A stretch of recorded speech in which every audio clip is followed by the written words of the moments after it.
కేసీఆర్ది స్కీమ్ల ప్రభుత్వం అయితే రేవంత్ ప్రభుత్వంలో అన్ని స్కామ్లే జరుగుతున్నాయని ఆరోపించారు మాజీ మంత్రి హరీష్ రావు. గురుకుల స్కూల్ టెండర్లు, కోడిగుడ్లు అన్నిట్లో స్కామ్లు జరుగుతున్నాయని అన్నారు.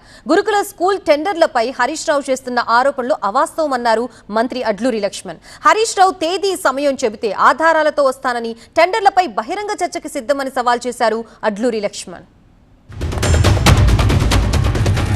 కేసీఆర్ది స్కీమ్ల ప్రభుత్వం, ప్రజల ప్రభుత్వం, సంక్షేమ ప్రభుత్వం. ఇదేముంది, అంతా స్కామ్లే కదా. Singareni scam, power scam, HAM రోడ్లలో స్కాము, గురుకుల స్కూలు టెండర్లలో స్కాము, కోడిగుడ్లలో స్కాము, పప్పుల స్కాము, ఉప్పుల స్కాము, అడుగడుగున స్కామ్లే. ఎండ్లెంత దోచుకునే తప్ప ప్రజల గురించి ఆలోచించే ప్రభుత్వం కాదు. 3 సార్లు 4 సార్లు గెలిచిన కానీ అనుభవ రాహిత్యంగా మాట్లాడుతాడు ఆయన మాట్లాడేదంతా. ఇదంతా కూడా జిల్లా కలెక్టర్లు వాళ్ళ యొక్క నేతృత్వం లోపల ఈ పప్పులది కానీ, నూనెలది కానీ, కూరగాయలది కానీ, మటన్ కానీ, చికెన్ కానీ టెండర్లు జరుగుతాయి.